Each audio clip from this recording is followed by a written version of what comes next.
Bom, olá a todos, sejam muito bem-vindos ao canal O Refúgio do Conhecimento. Hoje daremos continuação aqui à nossa série sobre a história da cultura e das etnias, pessoal. Bom, para quem está acompanhando aí já nessa nossa série, não é? No nosso último encontro, nosso último capítulo, conversamos um pouco aí a respeito, né, dos hebreus aí, a sua, digamos, fuga aí do Egito, né, a sua libertação, digamos aí das mãos, né, do jugo aí dos faraós, né, do jugo dos egípcios, as proezas aí de Moisés, não é, os prodígios de Deus, né, que digamos aí libertaram o povo hebreu das mãos dos egípcios, né? E garantiram aí a sua passagem de ida para essa liberdade, né? Para a dita península do Sinai, onde eles foram, digamos, em busca, não é? Desta terra prometida, não é? O Canaã, como queiram chamar, não é? Falamos um pouquinho aí sobre Moisés, né? Este herói aí, no caso dos egípcios, né? Dos hebreus, né? Este grande homem, não é? Este personagem, não é? Esta figura histórica aí que teve, digamos, este contato diretamente com o próprio Deus, não é? E Deus, digamos, talha através dele ali os 10 mandamentos, não é? Que viriam a ser aí, vamos dizer assim, o primeiro regramento conhecido aí da história humana, não é? Bom, em relação a isso, né, daremos continuidade aqui justamente à história dos hebreus, não é? Agora falando aí a respeito do seu reino, né? Neste caso. Bom, temos de entender aí até aqui, como nós vimos, de que os hebreus eles não eram de certa forma um povo ali que tinha um território próprio até aquele momento, certo? Então Deus ele promete a eles em Canaã, não é? Esta terra prometida aos próprios hebreus, não é? Uma terra ali que viria a ser, de certa forma, deles, digamos, né? Uma terra a qual eles deveriam, digamos, cultivá-la, cuidá-la, ali ser o seu recanto, o seu território, não é? A sua morada, digamos, com o povo eleito de Deus, não é? Assim como eles, digamos, se auto-intitulavam, não é? Então, o que ocorre? Vamos dizer que em relação, não é, ao próprio momento histórico em si, não é? Quando os hebreus eles, digamos, adentram a península do Sinai, há de se lembrar ali que eles não eram o único povo presente naquela região, correto? Eles eram um povo ali que estava, digamos, em busca, né, desta terra, um povo ordenado, um povo organizado, uma civilização formada, em detrimento dos outros povos e tribos que habitavam a região, os quais eram completamente desordenados, desregrados, eram cidades-estado completamente rendidas ao paganismo e, digamos ali, descendentes de certa forma do tribalismo, né? Alguns ali descendentes de sumérios, outros descendentes ali de caldeus e outros povos ali, os quais cultuavam todo tipo de divindade e podridão possível, né? Então o que ocorre? Digamos que para os hebreus não foi simplesmente uma, vamos dizer, tomada pacífica da região. Alguns defendem, não é, que isso ocorreu de forma gradativa e que o território ele foi sendo ali povoado pelos hebreus. A questão histórica mostra que sim, em grande parte os hebreus eles obviamente foram povoando aquela região, porém eles tiveram conflitos, tá, com povos ali que eram pagãos e, digamos, um pouco até violentos, né, que os hebreus tiveram de enfrentar, de confrontar até para terem essa, digamos, não é de certa forma o direito, né, porque o próprio Deus lhes garantiu isso, mas, digamos, a legitimidade perante os outros povos e se dizer que eles realmente controlavam aquela península do Sinai, tá? Então, o que ocorre? Digamos que após, obviamente, aí, esse contato de Moisés, não é, com Deus, ocorre aí que, digamos, o próprio povo hebreu em si, ele começa a trabalhar estes regramentos dos 10 mandamentos através dessas ditas torás, não é? Que eram os ensinamentos ali dos hebreus, né? O que eles faziam através dessas torás? Vamos dizer assim, que estendiam estes regramentos, não é? Então, eles constroem ali uma espécie de templo, né, através de tendas, um templo móvel, vamos dizer assim, não é, com tendas e tal, onde eles transportavam, digamos, essas tábuas dos mandamentos, não é, numa arca, não é? Numa arca de madeira ali guardada por dois querubins, que todos conhecem, não é, na história como a Arca da Aliança, não é, que vem a ser aí talvez a máxima, não é, do simbolismo, digamos, hebreu ou judaico, como queira falar, da velha aliança, que é esta Arca da Aliança, não é, que simboliza justamente a aliança entre Deus e os hebreus. E também nós temos de levar em conta aí que, além disso, eles também tinham outros símbolos, como por exemplo lá o castiçal, que eles têm lá, que é um exemplo ali de união, digamos, familiar ou hierarquia, enfim, e outros símbolos ali, digamos, que remetem a essa questão cultural hebraica, judaica, enfim. Porém, em relação ali a ordenamentos, tá? Há de se lembrar que os hebreus, digamos, o ordenamento deles, a forma como eles, digamos, se organizam socialmente é um pouco diferente, digamos, dos egípcios, por exemplo, dos ali sumérios, os mesopotâmicos, né? Completamente diferente. Você não tem uma organização, digamos, estatal, não é, digamos, uma espécie de comunidade, enfim, uma coisa diferente, não é? No caso dos hebreus, essa organização ela se dá através de uma espécie de descendência sanguínea que forma, digamos, tribos diferentes, tá? Então você vai ter, digamos, várias tribos diferentes entre os hebreus decorrentes destas famílias, tá? O que somam mais ou menos 12 tribos. E cada tribo tem, digamos, N famílias que provém desta família inicial. Então você tem uma verdadeira ramificação, não é? Você vai ter ali centenas, quiçá até milhares de pessoas em cada uma dessas tribos, né? Ou famílias, como você queira chamar, que viriam ser elas aí, não é? As tribos de Ruben, Simeão, Zebulon, Issacar, Dan, Gade, Asser, Naphtali, Benjamim, Levi, José, Manassés, Efraim e, obviamente, como todos conhecem, Judá, que viriam a ser aí as 12 tribos, né? 12 famílias hebraicas, né? Então são várias ramificações as quais eles têm uma espécie de descendência sanguínea. Então todos são de certa forma parentes em uma tribo e assim têm um certo parentesco com outra tribo e formam uma espécie de comunidade sanguínea, não é? Então é um pouco diferente essa organização. E obviamente aí vamos dizer que a organização em relação à justiça, enfim, a questão de regramentos sociais, ela vai ser aí desenvolvida um pouco depois, quando essas tribos elas terão, digamos ali, o seu local, digamos, na Terra Prometida, o seu local de morada, né? Neste momento ainda são todos nômades, não é? Estão em busca, digamos, de conquistar essa Terra Prometida, né?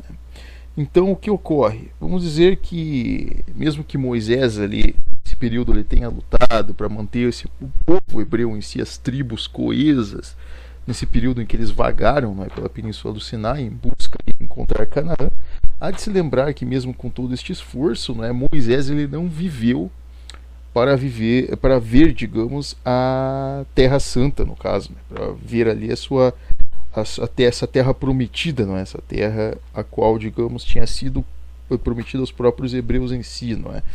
Ele acaba morrendo depois disso, né? E acaba sendo enterrado na região de Moabe, que seria mais ou menos ali próximo ao leste do Mar Morto, né? Então, este profeta, né, Moisés, vamos dizer assim, sumo sacerdote hebreu, como queira chamar, ele guiou o povo ali por aquele período até, digamos, ele realmente encontrar a região onde se destaca essa terra prometida, mas não que ele, digamos, recebeu esta terra ou, digamos, conseguiu consolidar o povo hebreu ali na terra prometida, né?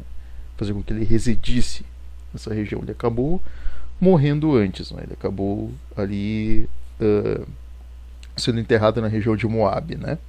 Então eis que no lugar dele, não é, como, vamos dizer, sucessor dele, né, como sumo sacerdote ou como líder, digamos ali, do povo hebreu, não é? Entrou em ascensão, né, um de seus generais ali, né, um dos que comandavam ali vamos dizer assim, a militaria, né, aquela milícia hebraica ali que cuidava ali do povo, que eles tinham uma certa organização ali, não é? que viria a ser o Josué, né? E Josué ele era pertencente à tribo de Efraim, né? Uma outra tribo nesse caso. E Josué, ao que conta, digamos, as próprias Torás, né? O próprio Velho Testamento, o próprio Deus, né? O Javé, ordenou a Josué que fizesse aí juízo, né? Das tribos pagãs que ocupavam ali Canaã. E o que isso significa fazer juízo?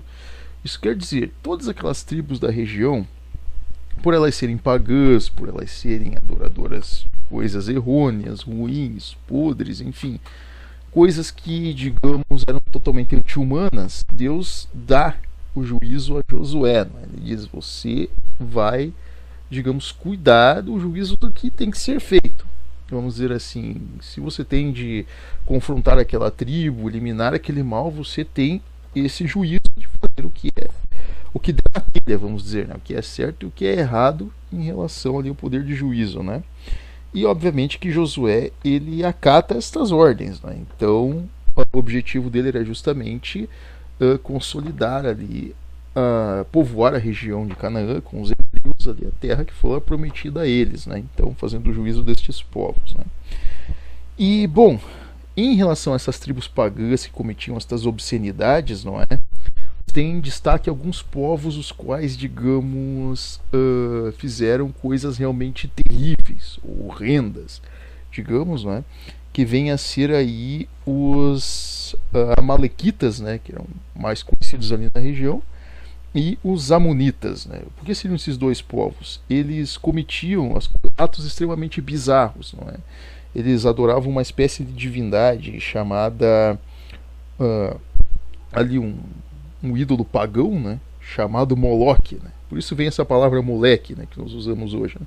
Moloque ele era um ser ali, vamos dizer assim, um ídolo pagão horrendo, o qual as pessoas praticavam, digamos, ali nesses ritos pagãos, estupros de mulheres, assassinatos de crianças, enfim, era algo extremamente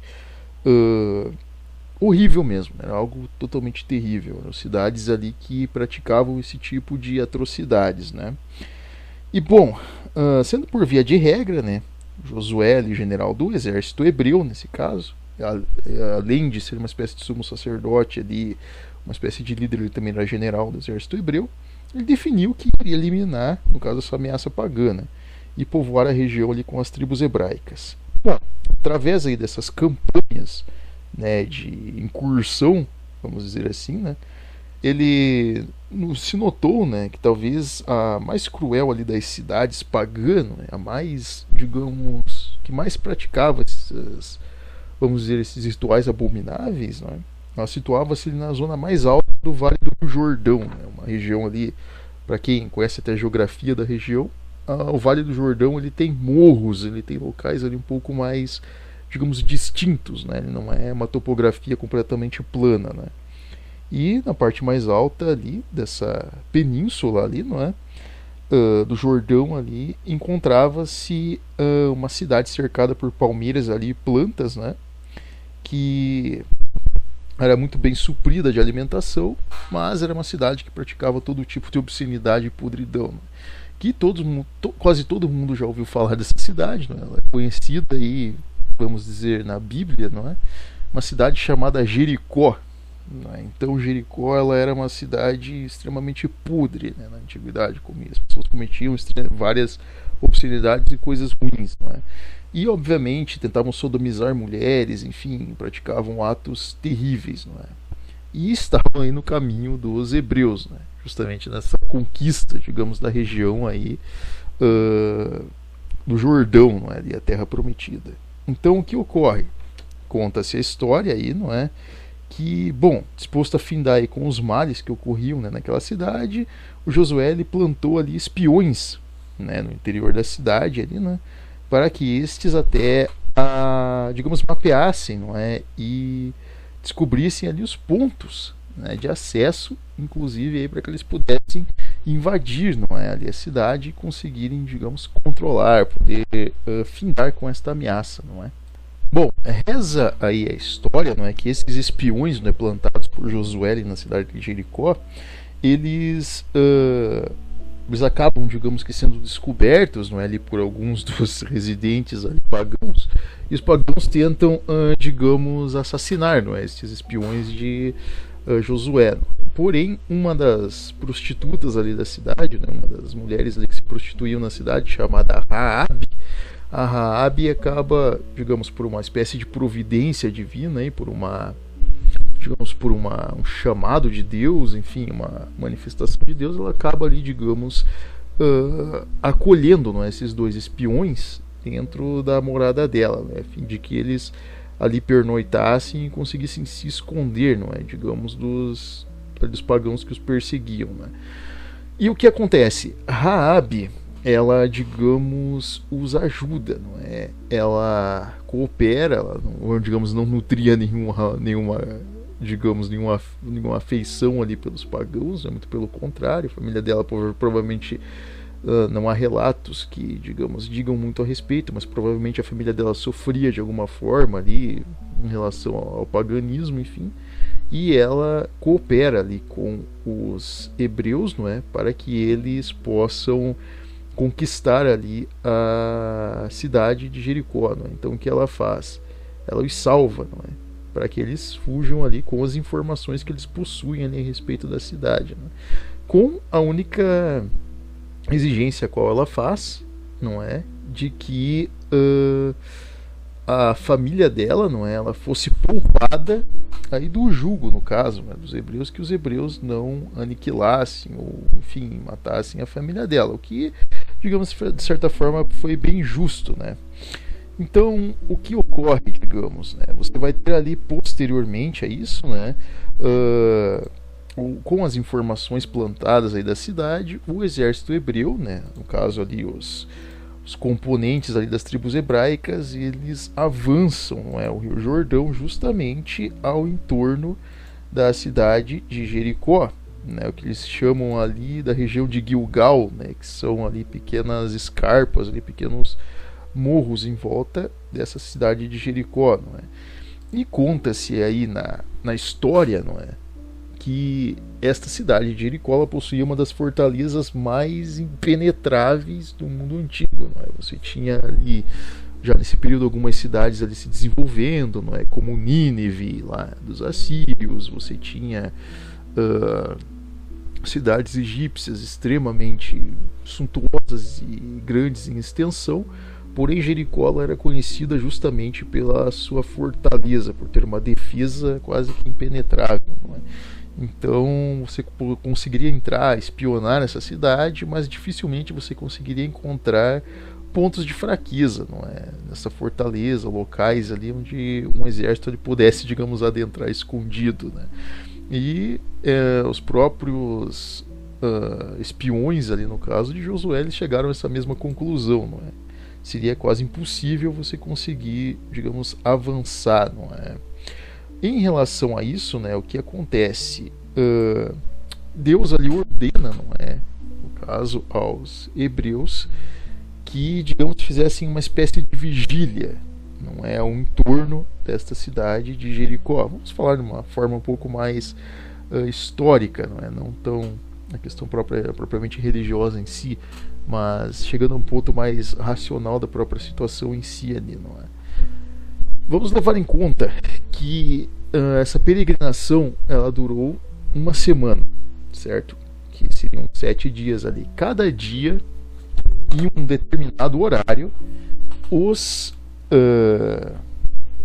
ali o exército, né, no caso o hebreu ali, ele teria de marchar em volta da cidade de Jericó, certo? Carregando a Arca da Aliança e, neste caso, entoando ali cânticos, enfim, em honra a Deus, né? No caso,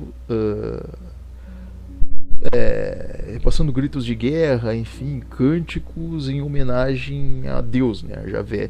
E, neste caso, marchando ali em oração por 7 dias seguidos, né? Com a Arca da Aliança em volta destas muralhas, não é? De Jericó.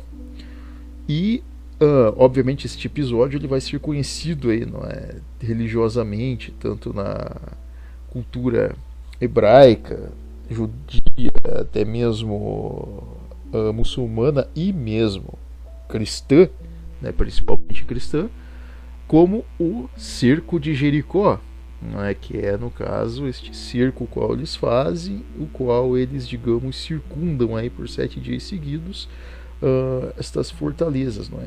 E reza a história, não é, que no 7º dia eles, por ordem de Deus, digamos, naquele determinado horário, não é, o qual eles cumpriam com esta, digamos, com esta peregrinação, eles deveriam estar postos em posição de batalha e tocarem as trombetas, não é? Porque, digamos, ali aquelas trombetas ali deles, não é?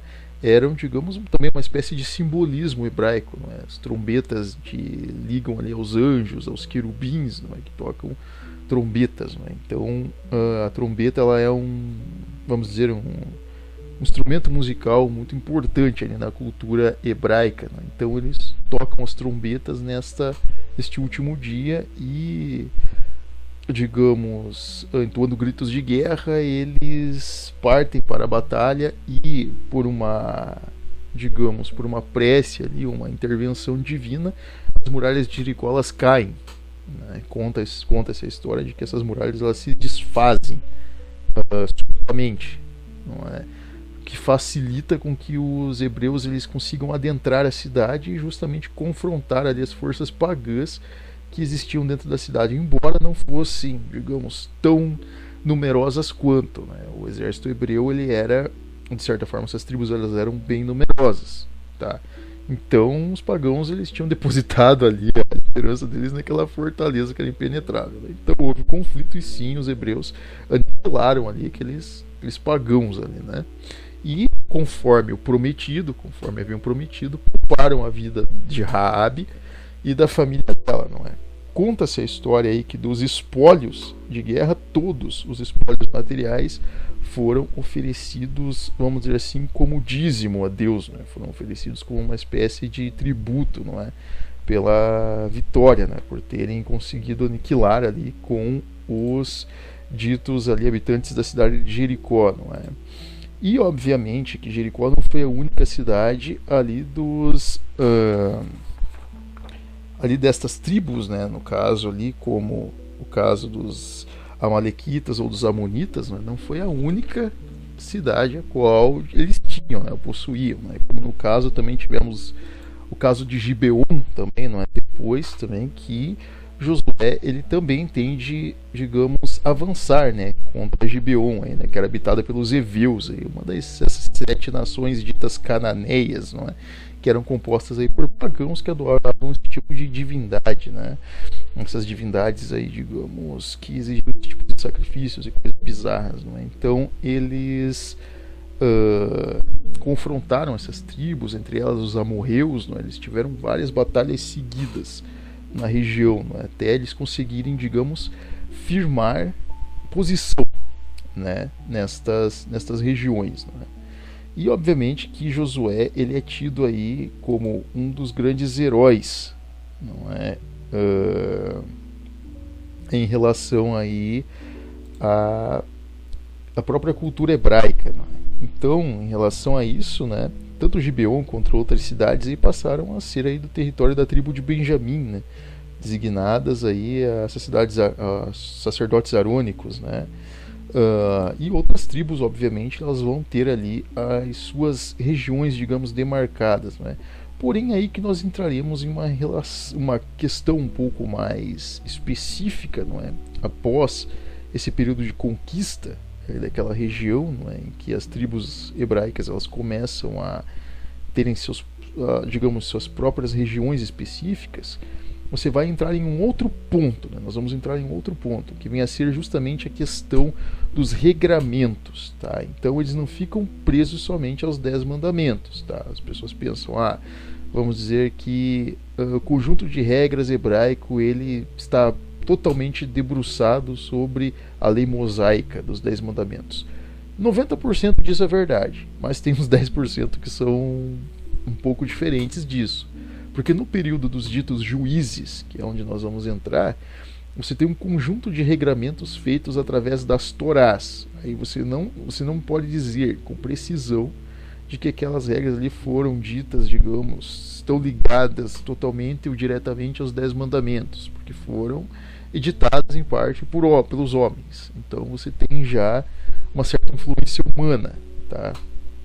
E ali você vai ter, obviamente, regramentos que são justos em relação a, digamos, justiça, em relação ali aos próprios criminosos, né, o tratamento com as pessoas, o tratamento com o próximo, mas também em relação ali ao tratamento com estrangeiros, o que, de certa forma, você vai ter coisas boas, não é? E coisas ruins aí em relação também a essa própria prática que os hebreus possuíam em relação às outras tribos entre eles, não é? E também em relação aí aos estrangeiros, né? Bom, eis que em relação à questão dos próprios juízes em si, não é? Nós temos de entender aí que a partir do momento em que os hebreus eles começam a, digamos, instalar estas tribos, não é?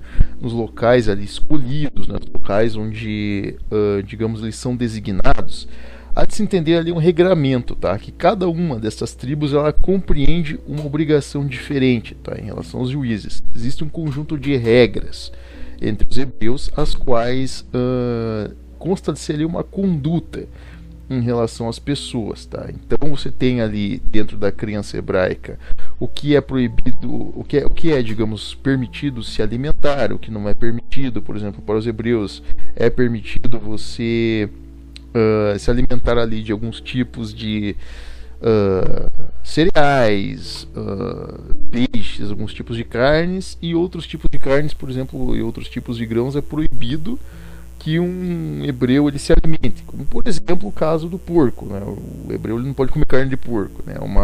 É uma regra, né? Para eles os suínos, né? Os porcos eles são animais para eles imundos, né? Na cultura deles, então eles não podem se alimentar desses animais. Porém podem se alimentar no caso de cordeiros, podem se alimentar inclusive para eles o cordeiro ele é um animal, digamos, tem um significado aí, né? Uma simbologia importante, né, para os hebreus. Você tem, digamos, os peixes dos quais eles se alimentavam, mas principalmente no caso gado, né? Nesse caso ali galinhas e outros, né? Mas principalmente nesse caso cordeiros, né? Cabras, entre outros, digamos, caprinos, né? E eles se alimentavam no caso de cereais, de frutas, tâmaras, enfim, né? A alimentação básica aí dos hebreus, né? Em relação às suas tribos, tá? Nesse caso, você tem um regramento em relação à questão de alimentação, mas também consta-se aí que os hebreus eles tinham regramentos em relação a, digamos, períodos do ano. Existiam anos os quais eles não podiam se alimentar de nada do que era produzido pela terra. Nesse caso eles tinham de se resguardar e se alimentar somente das safras que eles tinham produzido. Existiam épocas as quais eles tinham que doar, digamos, aquela produção como uma espécie de dízimo a outros hebreus, no caso. Eles não podiam, digamos, em certo período se alimentar daquilo que era excedente de safra, então eles tinham de deixar aquilo apodrecer ou dar, digamos, ali a outros hebreus e se alimentar somente do que era produzido pela terra. Então eles tinham regramentos aplicados a certos períodos, né, em relação à questão de alimentação. Em relação à questão como dizer assim, como é que eles se tratavam em relação, não vamos dizer a questão do pecado, mas em questão a você se relacionar em relação à conversa, em relação a toque, em relação a, digamos, relações costumeiras, conversas, o simples fato de você estar em companhia de pessoas que, entre aspas, estavam impuras, digamos, né? Que vamos aqui levar em conta uma questão muito séria a respeito da própria cultura hebraica, que muitas pessoas, vamos dizer, não entendem, ou enfim, por um lado é uma coisa que classifica a cultura hebraica como uma cultura, digamos, que tenta seguir da forma mais precisa possível o mandamento de Deus. Por outro lado, eles criam uma espécie de orgulho em cima dessa premissa, que é o que? É uma espécie de purismo, tá? Isso aí é uma coisa que está intrínseca dentro da cultura hebraica. Por quê? Se você pegar ali o livro dos juízes, esse período, né, que compreende ali os juízes, que compreende aos regramentos hebraicos, né, ali quando as tribos elas começam a se estabelecer ali na dita Terra Prometida, você tem uma espécie de tratamento em relação aos povos. Então o que acontece? Dentre estas tribos, algumas dessas tribos hebraicas, não é? Elas vão ficar, digamos, de fora da Terra Prometida, né? Porque elas escolheram se instalarem em arredores ali. Não vou lembrar agora quais delas, tá? Me desculpem, mas duas, se não me engano, dessas 12 tribos, elas ficam de fora, em regiões, digamos, periféricas à região ali de Canaã, não é? No caso da parte principal ali do Vale do Jordão, justamente porque eles, vamos dizer assim, que um dos profetas, um dos juízes, lhes deu a opção, né, de escolherem ou, digamos, já terem o seu espólio, ou, digamos, aguardarem por terem a sua região dentro da Terra Prometida. E eles optaram pelo espólio, então eles ficaram ali nesta região periférica, né? Dentre as tribos ali dos hebreus, tá? Consta que uma dessas tribos, a tribo de Levi, no caso os levitas, não é? Eles, se vocês procurarem inclusive no Velho Testamento, os levitas eles não têm direito à terra, né? Uma coisa que ela é engraçada, né? Uma vez que os levitas eles eram tidos ali como os portadores da Arca da Aliança. Eles eram, digamos que os filhos dos levitas eles tinham uma preferência em relação a serem sacerdotes hebreus. Vamos dizer assim, os filhos de levitas eles eram sacerdotes hebreus. Então, eles normalmente eram designados aos cuidados com o templo hebreu. Então, eles tinham que cuidar lá dos ornamentos do templo, no caso a manutenção, limpeza e inclusive da distribuição das oferendas, né? Então, os sacrifícios dos cordeiros, entre outras coisas, eram responsabilidade dos levitas, inclusive transportar a própria Arca da Aliança e o próprio templo, não é? Então, os levitas eles não tinham direito à terra. Eles poderiam morar nas cidades-estado construídas pelos hebreus, tá? Então, por exemplo, a tribo de Benjamim ela construía 4 cidades-estado. 3 cidades-estado pertenciam à tribo de Benjamim, por exemplo. Em uma cidade ela pertencia aos levitas, tá? Porém, os levitas eles poderiam residir nessa cidade, poderiam se alimentar dos dízimos, das oferendas, mas eles não podiam produzir. Por exemplo, eles não tinham direito à terra para produzir, eles não tinham direito à moradia, à propriedade.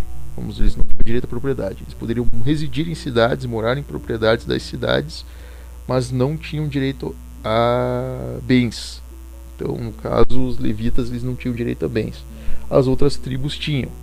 E no caso, algumas dessas tribos, como, por exemplo, a tribo de Benjamim, a tribo de Dan, a tribo de Gade, a própria tribo de Ruben, Simeão, inclusive a própria tribo de Judá, todas elas eram tribos voltadas à guerra. Então elas tinham ali parte dos seus familiares ali eram soldados, né? Eles participavam de incursões, né? Então você tem de entender ali que essas tribos, digamos, hebraicas, elas eram defensivas, elas não eram pacifistas, tá? O pessoal pensa que o povo hebreu é pacifista, é bonitinho, paz e amor. Não, o povo hebreu era também defensivo, né? Era um povo que ele defendia o seu território. Então, em relação a estes juízes, não é? Você vai ter ali várias situações diferentes, mas temos de entender primeiramente que esses patriarcas, né, o pessoal mais ali os ditos sábios, não é? Eles construíram regramentos e torás sob, vamos dizer assim, uma espécie de regramento inicial do Decálogo, né, no caso da lei mosaica. Então eles constroem ali, digamos, regramentos secundários, tá? E alguns deles envolvem, inclusive, esse tratamento em relação a impurezas. Então, se por exemplo você conversa com uma pessoa que, entre aspas, está impura. Por exemplo, ela comeu um alimento impuro, ela cometeu adultério, ela, por exemplo, se, digamos, ela cometeu algo simples, por exemplo, ela comeu um alimento impuro, ela olhou de forma errada para uma outra pessoa, ela fez alguma coisa que a tornou impura. O que acontece? Essa pessoa ela tem de, entre aspas, se purificar, oferecer uma espécie de dízimo, uma espécie de oferenda para, no caso, o templo, né? E se lavar. O que significa isso? Ela tinha que tomar uma espécie de banho, tá? No final do, se não me engano, no pôr do sol do dia que eles contavam lá, tomar um banho, esse banho, e no caso estar puro novamente em relação aos seus pares. Era algo, ele sempre tem essa ligação em relação a esse purismo, tá? Então, não que isso vai criar uma espécie de rixa entre tribos, enfim, isso não existia, porém o regramento ele era muito específico. Também uma coisa que até interessante, você tinha certas penas em relação a crimes, como por exemplo o próprio adultério em si. Se o adultério ele fosse descoberto, normalmente a pessoa ali, no caso a mulher, era desquitada, entregue de volta à família, era motivo de vergonha. Então era uma coisa que a própria, se não me engano, o homem ele perdia a herança da família, e a mulher, ela, no caso, era, se não me engano, ela era ali, sofreu uma surra do próprio pai. Eu não sei como é que funcionava de certa forma, tá? Me perdoe. Mas provavelmente você tinha ali uma, digamos, uma certa penalidade, tá? Em relação à lei, você tinha uma certa punição em relação a alguns tipos de quebras, digamos, de mandamentos, tá? Que você não simplesmente tornava impuro, mas também degenerado. E existiam alguns, digamos, algumas quebras desses mandamentos que obviamente rendiam a morte, né? Pena capital, como o caso de você assassinar uma outra pessoa. O que acontecia no caso de um assassino? Por exemplo, o assassino que ele era réu confesso, por exemplo, ele matou um outro por, vamos dizer, assalto, por algum tipo de maledicência, ele era condenado à morte, tá? Isso era praxe, tá? Porém, se ocorrer uma morte por acidente, olha que coisa diferente. Para você ver como é que não, essa coisa do purismo ela era um pouco diferente, né? Complexa. Quando você, digamos, cometia um crime por acidente, o que a gente chama de hoje, né, pela lei de homicídio culposo, quando não há intenção de matar, você não agiu com dolo, a pessoa matou uma outra pessoa por acidente. Por exemplo, estavam lá duas pessoas, enfim, cuidando de uma fogueira, e sem querer ambos começaram a discutir, e sem querer um empurrou o outro caiu na fogueira, morreu queimado. O que acontece? O que sem querer provocou aquela morte, o que acontece? Pela lei mosaica, pela lei ali no caso das Torás, esse indivíduo ele não era condenado por esse crime. Porém, a família da vítima ela poderia cometer a pena capital, ela poderia matar esse indivíduo. Se ela optasse assim, eu quero a pena capital, vou perseguir esse indivíduo, vou aplicar a justiça com minhas próprias mãos, a gente chama de vingança, né? Ou justiça, enfim, você ir lá e eliminar o indivíduo que eliminou aquele seu parente. No caso, o que acontecia? Esse indivíduo que cometeu esse crime culposo, sem intenção, ele tinha vamos dizer assim, não é direito, mas uma opção dele fugir para uma cidade levítica, para qualquer cidade levítica ali, como nós dissemos que tem os levitas ali e tal, né? Ele poderia fugir para qualquer cidade levítica e lá permanecer, no caso, sob o jugo do líder, né? No caso do patriarca daquela cidade. E no caso, se o patriarca assim o acolhesse, ele ficaria ali por cerca de 7 a 8 anos mais ou menos, prestando serviços naquela cidade, impedido de sair de lá. Ele fica preso, retido por 7 anos naquela cidade, trabalhando ali como uma espécie de servo, uma espécie ali de, digamos, serviçal dentro daquela cidade. Após esses 8 anos, se ele sair da cidade, após esses 8 anos, aquela família ela não pode mais cometer a pena capital contra ele. Tipo, isso faz parte da lei hebraica. Se você tentar, depois de 8 anos, no caso, se você tentasse daí matar aquela pessoa, você estaria cometendo um assassinato. Porém, se nesses 7 anos em que essa pessoa que cometeu esse assassinato culposo, né, quando não há intenção de matar, ela tenta sair da cidade e, no caso ali, os parentes dessa família o pegam fora da cidade e o matam, eles não são condenados. Olha que coisa complexa, né? Coisa maluca, né? E existia isso dentro, digamos, dessas leis, tá? Então você tinha um conjunto de regramentos, até de certa forma puristas, os quais fazem, digamos, parte ou englobam aí em relação à própria estrutura hebraica, tá?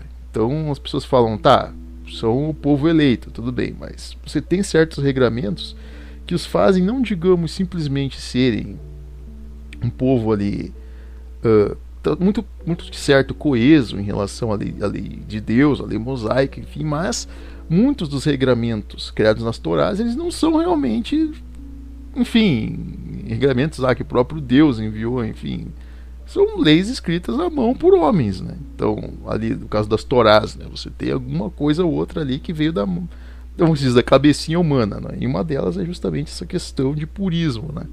Em relação a como você tratar pessoas, entre aspas, impuras. Isso é algo que vamos chegar aí nesse ponto posteriormente, vai ser mudado aí com a nova aliança, tá? Vai ter uma quebra com esses costumes, tá? Então o que acontece?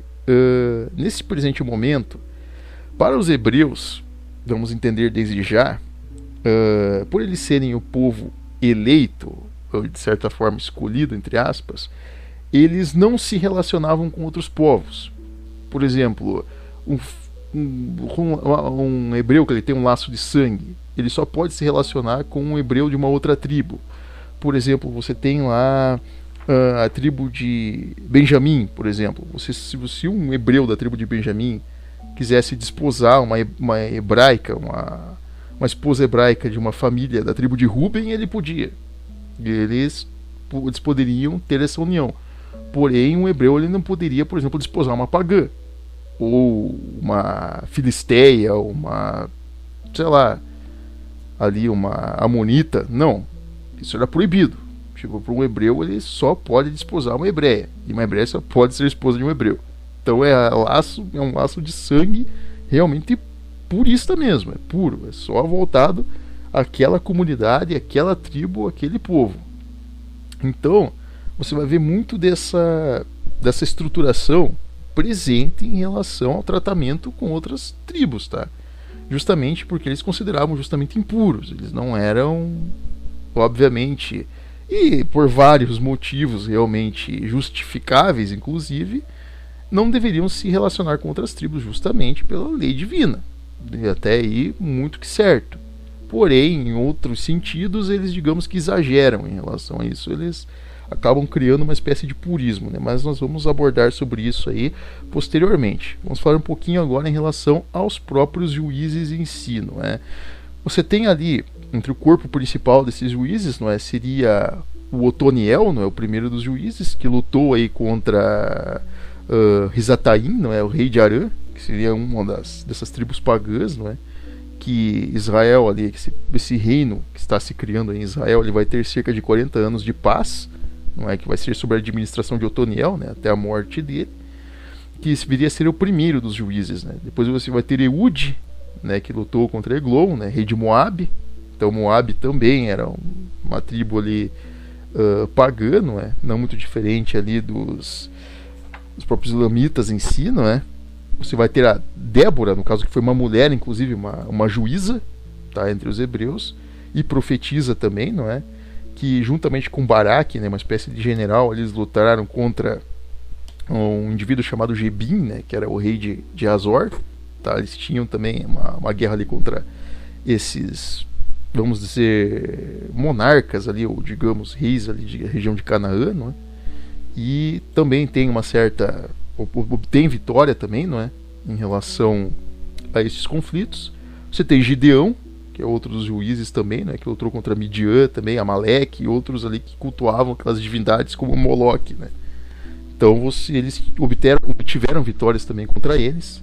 Você tem Abimeleque, também que tradicionalmente ele é, vamos dizer assim, contado como rei, não é, e não um juiz, né, uma espécie já de monarca ali, para um proto-monarca, digamos, né, para os próprios hebreus em si, tá? E entre eles você também tem aí a figura de Sansão, né, que todo mundo conhece aí pelas histórias, né, aquela história de Sansão e Dalila, né, aquele indivíduo que pelos cabelos ele tem poderes mágicos, né, um indivíduo que ele tem força, né, vamos dizer, uma força além do normal, que ele foi além de um juiz, um general hebreu, né, que enfrentou ali os filisteus, né. Então os filisteus tentam várias vezes ali derrotá-lo, né. E quem, digamos, o perverte ali no caso, né, o destrói os seus poderes ali é Dalila, né. Então você tem a história de que sempre aquela coisa da mulher, né, ela ser ali a fraqueza do homem, né. Então você tem também no caso de Sansão essa, vamos dizer assim, esse detalhe, né, bem peculiar, não é? Mas vamos dizer assim que a parte dos juízes ela é importante justamente por esse fato, né, de você ter ali, vamos dizer assim, uma luta, obviamente, para você consolidar o reino ali hebreu, o reino de Israel, enfim, naquela região ali. Mas você tem ali, vamos dizer assim, características que vão moldar essa cultura não somente pelas leis divinas, mas também por aliações humanas, não é, que acabam de certa forma ali consolidando essa questão, não é?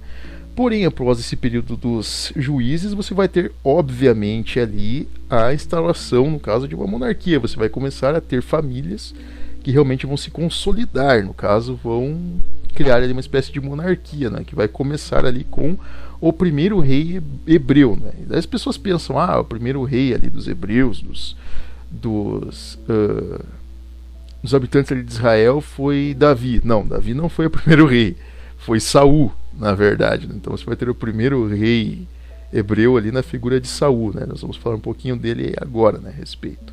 Bom, há de se entender aí que no final desse período dito período dos juízes, não é, ocorre que ali os hebreus, não é, como um povo, eles findam ali, digamos, de uma forma um pouco conturbada neste período, né? Porque o que ocorre? Há de se ver aí que grande parte dos hebreus, mesmo com toda essa política, essa forma de administração purista, não é, a própria questão ali de purismo em relação à crença, ao tratamento, não é, entre os próprios povos, ainda assim grande parte dos judeus eles acabam caindo na idolatria, não é? Eles se tornam idólatras ali de ídolos pagãos, né? Você tem os próprios levitas que deveriam ser, digamos ali, os, digamos, sumos sacerdotes, os que são imbuídos do dever, digamos, de cuidarem, de administrarem o templo, de administrarem o tabernáculo, de serem, digamos, os responsáveis ali pela questão até mesmo religiosa, não é? O de administração de dízimos, sacrifícios, entre outros, eles acabam se tornando materialistas, no caso, os levitas, eles ficam corrompidos ao materialismo também, não é?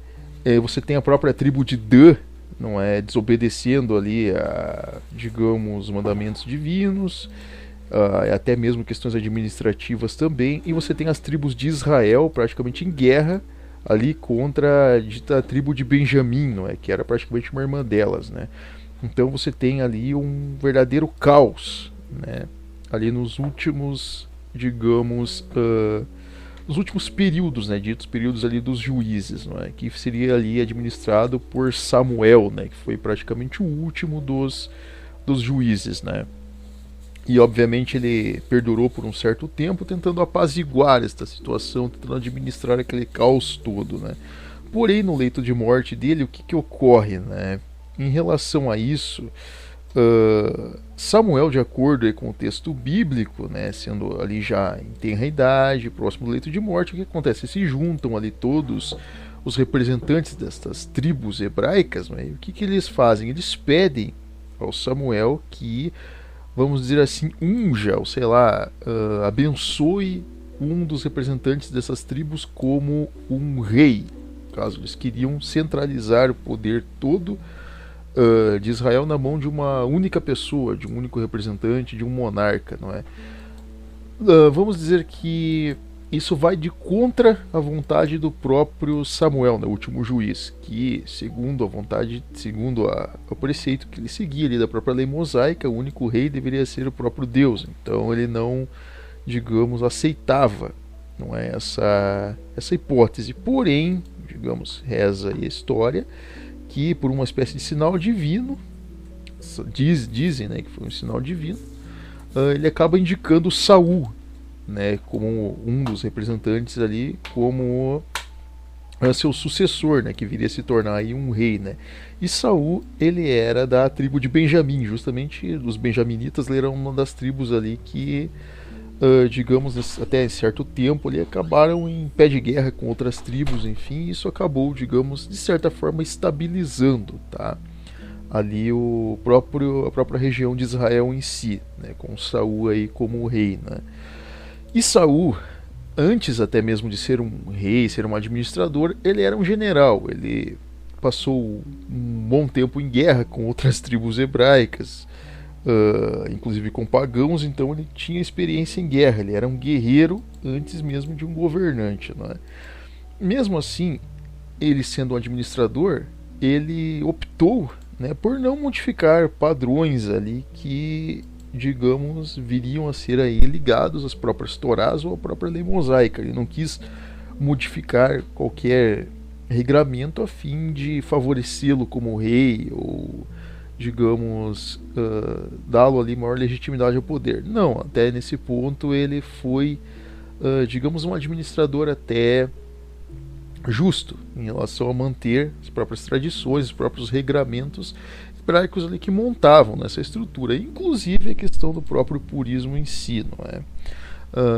Ele contava inclusive com auxiliares e com generais, não é, que inclusive o auxiliavam em relação ao enfrentamento de inimigos, de tribos pagãs e também na própria administração interna, na questão ali de estar seguindo os regramentos, né, de acordo ali com o decálogo, né? E um de seus generais ali, inclusive, era o próprio filho dele, né, o Jonatas, que era talvez um dos principais generais, né? E haviam outros ali também, não é? Como, nesse caso, Abinadab, né? Malquísua e outros ali também, que eram também generais ali, figuras importantes na administração de Saul, não é? E no início ali do governo de Saul, né, no caso desse reinado dele, né, período aí em que os hebreus eles começam vamos dizer assim, a cidade de Jerusalém ali, ela começa a ser erguida, não é? Ela começa a ser ali, digamos, edificada, não é? Com já praticamente uma cidade-estado, né? Os amonitas ali comandados ali pelo líder pagão Naás, não é? Eles começam a iniciar um cerco ali na cidade de Jabes, né? Jabes, que era uma cidade-estado já hebraica, né?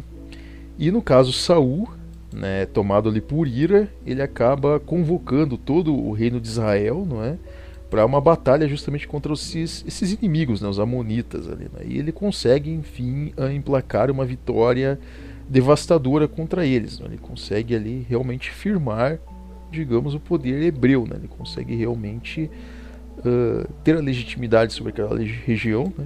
Derrotando os amonitas, tá?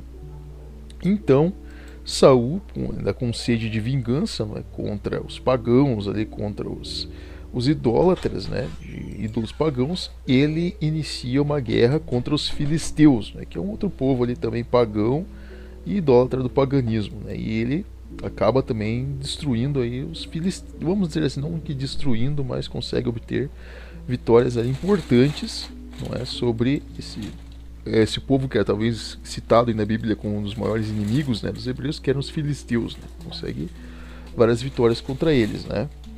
Mas, no caso, os hebreus, em relação a essa batalha contra esses inimigos, né, eles tinham uma certa desvantagem, porque o que acontece? Os filisteus nesse período eles tinham um domínio um pouco maior sobre a metalurgia. Então eles tinham uma facilidade na fabricação de espadas, facões, lanças e outras armas de batalha, enquanto que os hebreus combatiam com ferramentas agrícolas. Isso quer dizer foices, enfim, ali enxadas e outras coisas ali muito simples, não é? Ou facões muito rústicos, o que eles possuíam e armamento que eles pudessem utilizar em uma batalha, eles o utilizavam. Então, digamos que foi um certo desafio mesmo, tendo uma certa numerosidade, eles conseguirem obter essas vitórias, não é, contra os filisteus.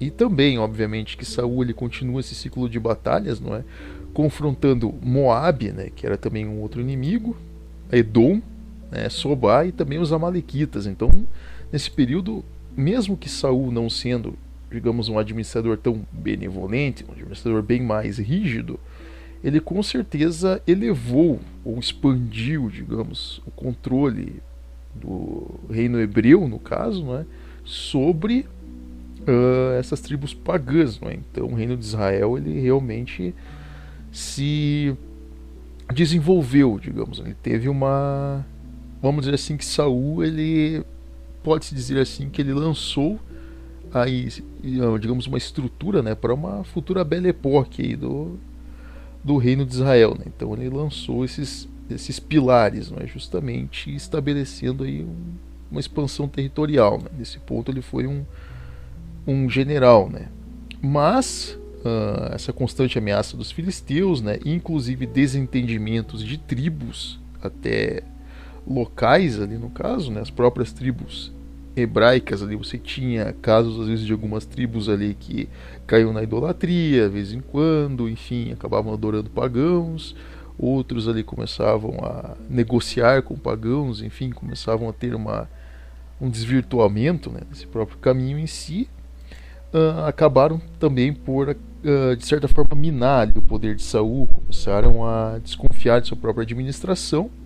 E outro ponto que também se fazia, digamos, sério talvez, é que Saul, de certa forma, ele tinha uma espécie de imaturidade em relação ao poder. Ele queria centralizar o poder nele, ele começa a ter uma certa cobiça com o poder, ele começa a se tornar, vamos dizer assim,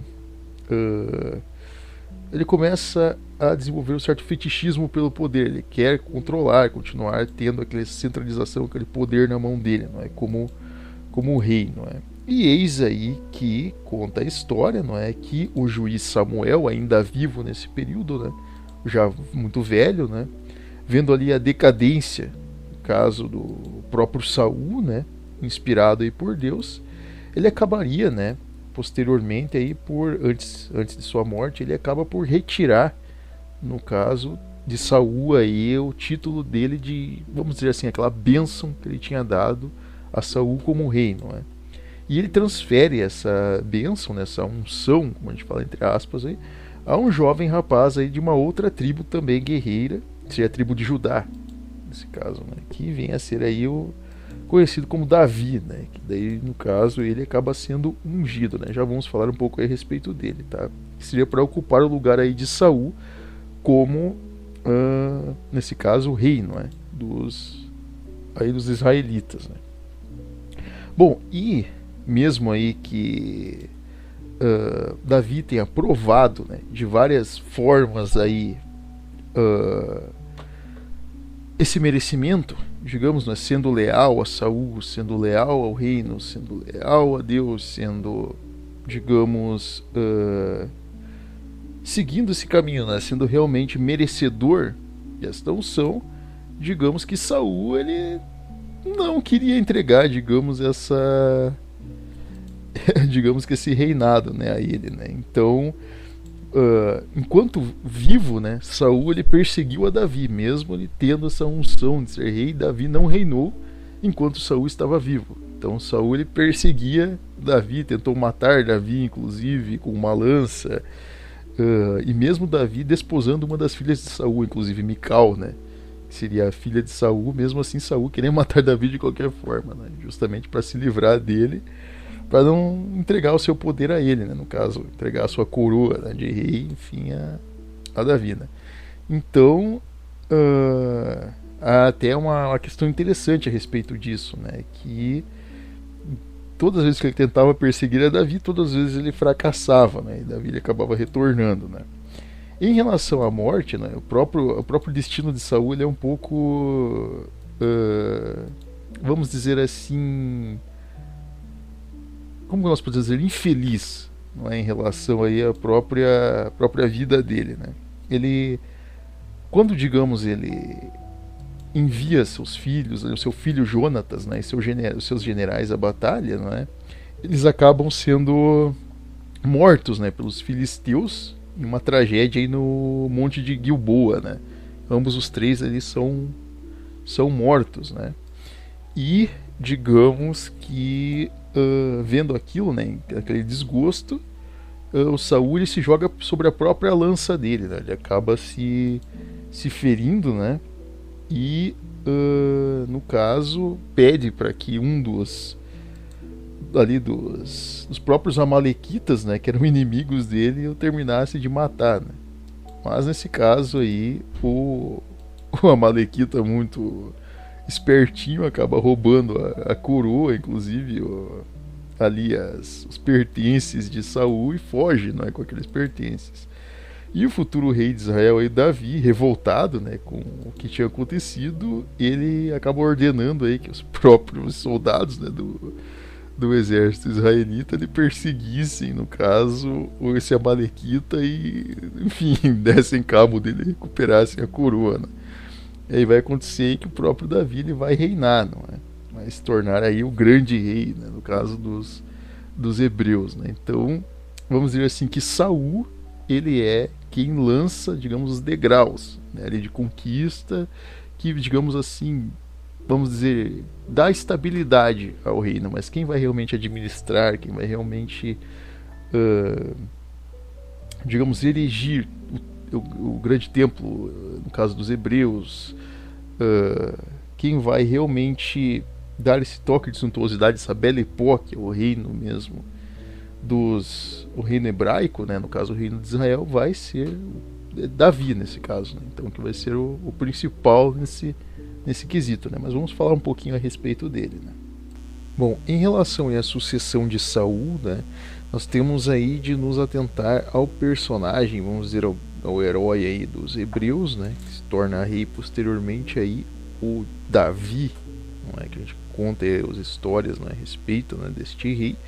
Bom, há de se notar aí que Davi, na verdade, em sua juventude, né, ele era um tocador de harpa, né, segundo alguns aí dizem, né, filho de Jessé, né, o Efrateu, era da tribo de Efraim, né.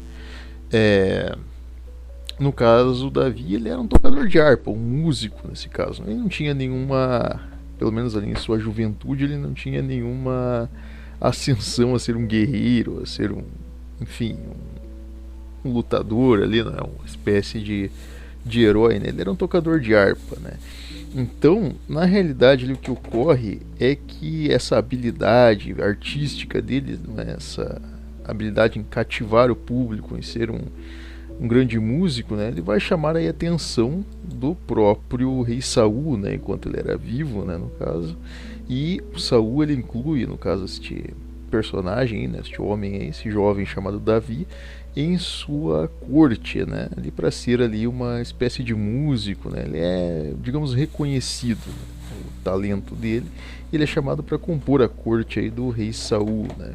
Inclusive este músico, né, o Davi, ele acaba desenvolvendo ali uma amizade, inclusive com talvez o filho, né, o filho favorito nesse caso de Saul, e o seu general aí, o Jonatas, né. Então ambos eles meio que desenvolvem uma amizade, né, um laço aí fraternal, né, entre ambos, e também uma espécie de, vamos dizer assim, admiração por parte do próprio rei Saul, não é? Tamanha essa admiração, digamos aí, carinho, né, que o próprio rei Saul, ele, digamos, oferece a mão de uma de suas filhas, no caso Mical, em, digamos, matrimônio, não é, com Davi. Porém, sabe-se a história, não é, como nós contamos, de que o próprio rei Saul, nesse caso, ele perde essa unção, digamos, né, por parte aí de Samuel, né, do profeta Samuel. Ele perde essa unção, digamos, como rei, não é? Ele faz coisas erradas, ele perde essa aprovação, o reino cai em idolatria, enfim, e o próprio Saul ele acaba perdendo esta unção como rei, não é? E quem é ungido, digamos, como rei, quem é, vamos dizer assim, quem recebe essa bênção que era então de Saul, não é? Quem recebe a bênção como rei aí de Israel, né? Vem a ser o Davi, nesse caso, né? Este jovem guerreiro aí, não é? Porém, por toda a juventude aí de Davi, enquanto ele compôs a corte do próprio rei Saul, o Saul, justamente tomado de inveja, de raiva e de ódio por Davi, ele o persegue. Então, digamos que Saul vai tentar matar Davi algumas vezes, vai tentar tirar uma lança contra ele, enfim, ele quer, digamos, a morte do genro. Ele não quer que o genro assuma o lugar dele como rei, não é, de Israel. Para Saul, Saul é o único rei, então teria de ser alguém da escolha dele, não é? Até o próprio filho dele, Jonatas, ele reconhece em Davi o brilho de um rei, né? Então era um ódio por parte de Saul, né? Tanto que o próprio Davi ele tem de acabar fugindo, né, do próprio reino em algumas vezes. E numa destas vezes aí ele vai acabar se tornando uma espécie de mercenário aí para os filisteus, né, defendendo a cidade de Gat, no caso, né, do rei Aquis, ali contra invasões externas, né? Ele se torna uma espécie de mercenário nesse período. Porém, ele se fortalece, ele adquire experiência, não é? E quando ele descobre aí que o rei Saul ele acaba sendo morto, no caso os filhos de Saul, né, acabam sendo mortos em batalha, né, nesse caso o próprio Jonatas aí, né, o grande amigo dele, assim como o próprio rei, Davi ele, obviamente se toma de revolta, né, de fúria, e ele retorna justamente para digamos, reclamar aí o direito dos hebreus mesmo, né, contra os filisteus. E uma das batalhas talvez mais épicas, não é, conhecidas desse período é a batalha que o próprio Davi tem contra Golias, não é, que é retratado aí na história como um gigante, né. Na realidade, se formos levar em conta como que podemos dizer, esse relato de ser um gigante, bom, vamos levar em conta que no período uma estatura média de um ser humano era de 1,70 m de altura, 1,75 m mais ou menos.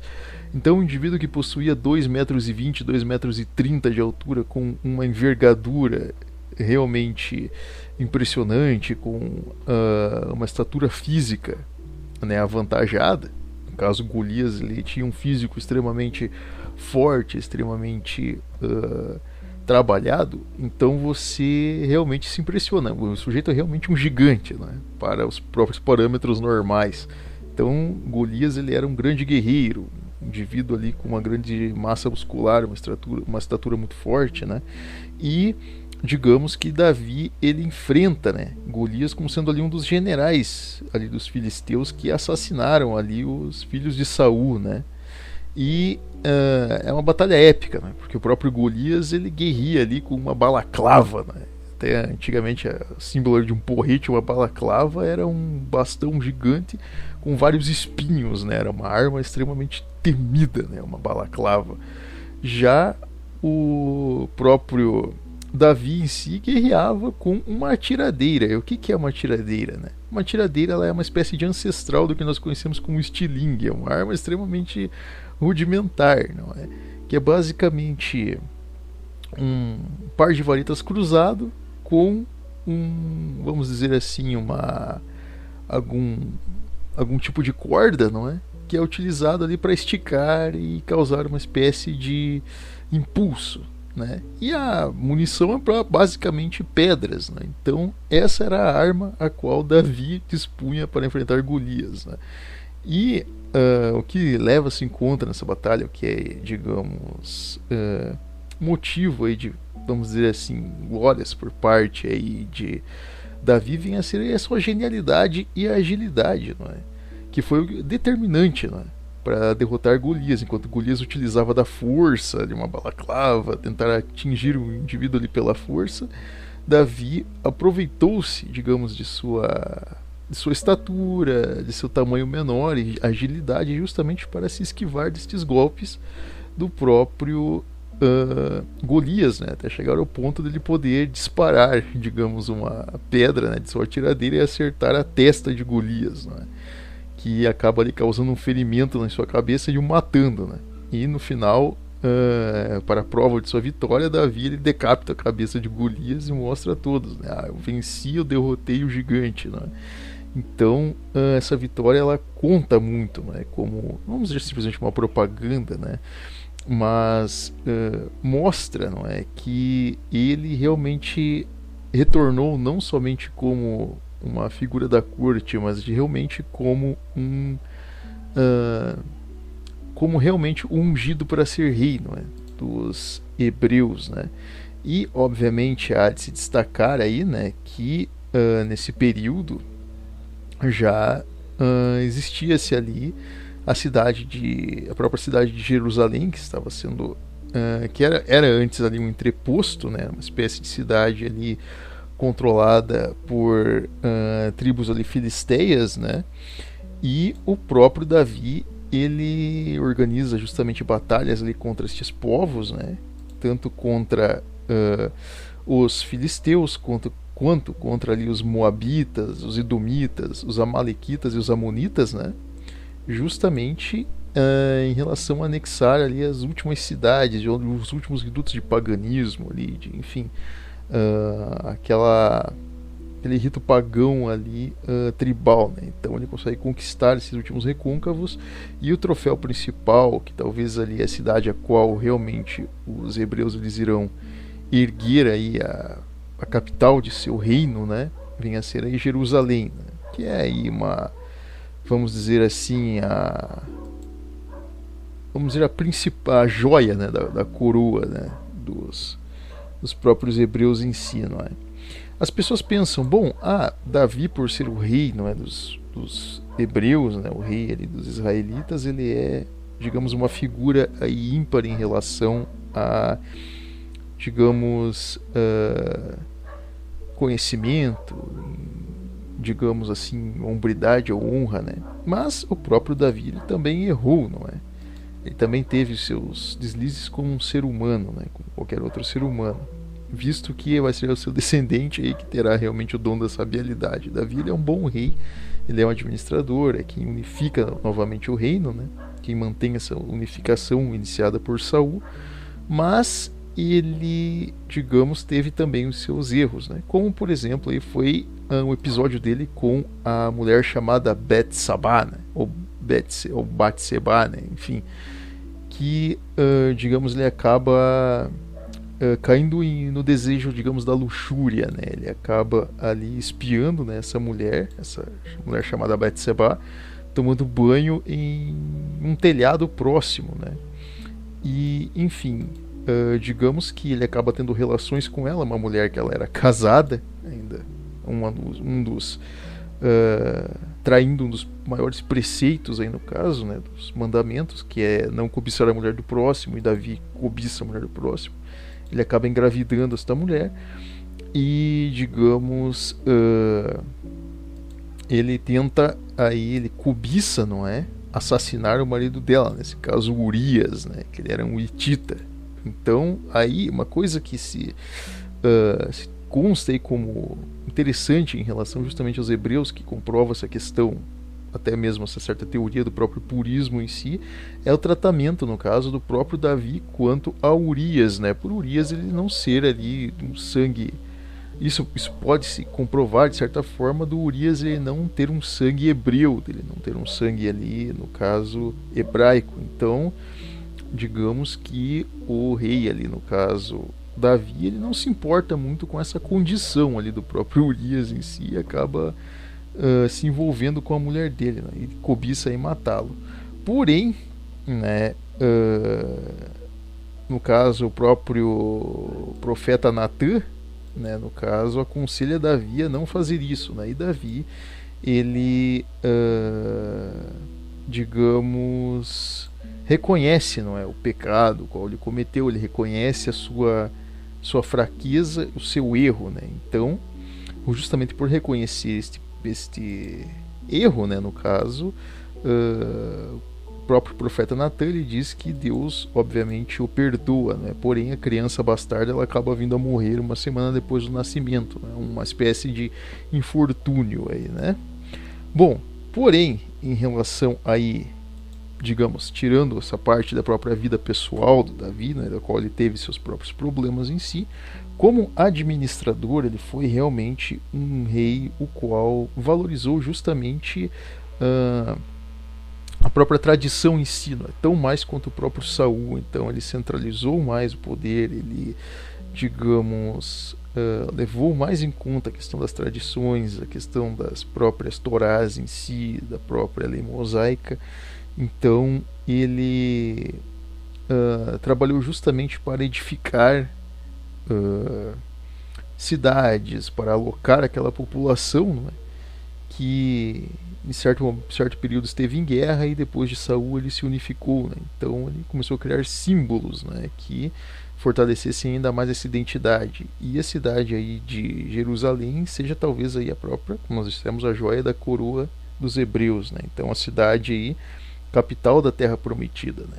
Então eles erguem esse grande monumento, né, nesta cidade e obviamente para coroar, digamos, o corolário disso, né, você fazer ali digamos, a cereja do bolo, como vamos dizer, né, é justamente transportar as tendas do templo, né, nesse caso a própria Arca da Aliança, para Jerusalém, justamente para a principal morada dos hebreus, né. E há uma grande festa, há vários holocaustos, várias oferendas, né, justamente em homenagem, não, a esta passagem, né, da Arca da Aliança até Jerusalém, né, que vem a ser aí um momento aí, digamos, ímpar na história, né, algo monumental, uma ocasião monumental. Porém, reza a própria história que Davi ele gostaria de ter erigido o templo, né? Seria ele a erigir o templo, né? No caso, para alocar ali a própria Arca da Aliança, um templo banhado a ouro, banhado a grandes a pedras preciosas, a grandes tesouros, não é? Que estivessem ali justamente honrando a própria Arca da Aliança. Porém, reza a história que o profeta Natan justamente dizendo aí, não é, que a descendência, no caso de Davi, ela será numerosa, de que será uma descendência abençoada, né? Ele justamente diz a Davi que ele não será o construtor do templo, né? Ele deve respeitar isso. Quem irá construir, no caso, o templo, vamos dizer, a edificação máxima aí, né? No caso da fé dos hebreus, né? Que alocaria a Arca da Aliança, viria a ser o seu filho, né? Salomão, nesse caso, né?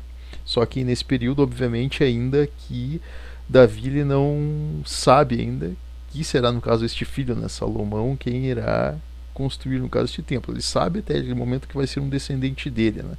Ainda ali, sendo jovem ali, né? E Davi, obviamente, ele teve uma descendência numerosa, né? Ele teve alguns filhos, entre eles ali o Absalão, que até então era talvez o favorito, né, de Davi. Absalão ele era o favorito. E Absalão ele era justamente vamos dizer assim, uma cópia escarrada do próprio Saul em si, não é? No caso, puxando um pouco ali a sua mãe, no caso Mical, né? Ele era extremamente aguerrido, né? Ele era muito justo e até de certa forma íntegro, né? Mas ao mesmo tempo também agressivo, né? Mas, digamos assim, justo em certos pontos, né? E vamos dizer assim que ele era o favorito à sucessão, né? A ser aí o rei no lugar de Davi, né? Absalão. Porém, conta-se a história, né, de que o próprio Absalão ele acaba se revoltando contra Davi em um episódio extremamente cruel, né? Um dos filhos ali digamos, de Davi, né, chamado Amnon, né, no caso, este meio-irmão, digamos, ali de Absalão, o Amnon, ele tenta estuprar a irmã dele, né, Tamar, né. Então, vamos dizer que Absalão ele acaba, digamos, tomado ali de revolta, ele acaba, uh, digamos, se revoltando ali contra Amnon, né? Justamente pelo que fez ali contra Tamar, e querendo uma punição contra ele, né? Que ele fosse punido pelo seu crime, né? Porém, Davi ele se omite nesse ponto, né? Davi, mais uma vez, ele comete um erro, ele é omisso em relação a praticar a própria justiça, não é? E ele poupa, no caso, Amnon, né? Do julgamento dele pelo seu crime, e isso enfurece o Absalão, e Absalão ele acaba assassinando Amnon, né? E inicia ali uma espécie de revolta, né? Digamos ali contra o próprio rei Davi, né? Ele inicia uma revolta. E vamos dizer que nesse período, né, o rei ele acaba se retirando da cidade e, digamos, partindo ali para a região das montanhas próximas ali, não é, a Jerusalém, onde ele reunifica o exército dele ali, não é, seus antigos generais ali, né, e retorna aí para reconquistar, no caso, o seu território perdido, né. Porém, acontece aí que nessa batalha, né, de reconquista ali, um de seus generais, né, o Joabe, talvez uma das figuras mais conhecidas aí, né, Joabe ele acaba nesse caso assassinando, né, no caso Absalão, né, ele acaba pondo um fim no caso em Absalão, né. E nesse caso até um episódio em qual Davi ele lamenta, né, uma frase aí que ficou épica, né, que seria: ó meu filho Absalão, meu filho Absalão, eu teria morrido em teu lugar, ó Absalão, meu filho, né. Então ele, digamos, Davi isso é a prova, né, de que um pai ele dá a vida pelo seu filho, né, amor ao seu filho. Então ele preferiria ter morrido no lugar de Absalão do que Absalão ter sido morto por Joabe, né. E Joabe, logicamente, ele não tem culpa nisso, né? Ele cumpriu ali com o seu dever, né? E Davi ele recupera ali, digamos, o controle de toda a região ali, no caso do reino, né, de Israel, né, que havia sido ali conturbado esse equilíbrio ali pela revolta de Absalão, né? Bom, em relação a isso, né, Davi ele, digamos, vai ter um reinado aí um tanto quanto duradouro, né? Vai viver ali cerca de 72 anos, mais ou menos o nosso período aí de tempo, né? Cerca de 72 anos. E ali em seu leito de morte, né, no caso, a própria Betseba, né, no caso, e o profeta Natã costuram justamente ali a escolha, né, no caso ali o acordo para coroar justamente Salomão, né, como o seu herdeiro, né? E Salomão, por ironia do destino, ele é um dos filhos de Betseba, né? No caso, né? O qual Davi ele teve ali futuramente, quando Urias ele acaba morrendo e Betseba acaba se unindo ali, no caso, novamente a Davi, ele tem um outro filho, né? Que vem a ser aí Salomão, né? No harém ali de Davi, ele tem um outro filho chamado Salomão. E Salomão é justamente o seu herdeiro, né? No caso, ali escolhido, né? E também ungido ali por Natã, né? Escolhido ali como o seu sucessor, né? E em relação a questões administrativas do próprio reinado em si, dá para se dizer que Davi ele teve vamos dizer assim, um reinado muito bem estável, né? O seu reinado foi muito estável, foi de união. Houve ali aquela revolta ali, digamos, de Absalão, mas sempre foi vamos dizer assim, que durante sua vida ele conseguiu manter essa estabilidade do reino, né? Também trazer o povo ali a Jerusalém e digamos, desenvolver estas cidades-estado, né? Então, você tem ali o alto desse reino de Israel, né? Um reino baseado justamente nessa lei mosaica, né? Na lei das Torás. O que dá para se dizer um pouco aí sobre o contexto de vida do povo nesse período vem ser justamente a questão aí de vestimentas, né? A gente pode dizer aí que em outros reinos você tinha uma certa promiscuosidade, porém em Israel não, você tem uma vestimenta mais polida, você tem cores, você tem indumentária, você tem pedras preciosas. É um reino que ele não é um reino pobre, muito pelo contrário, é um reino muito bem estruturado, tá? Muito bem abastecido, inclusive, né?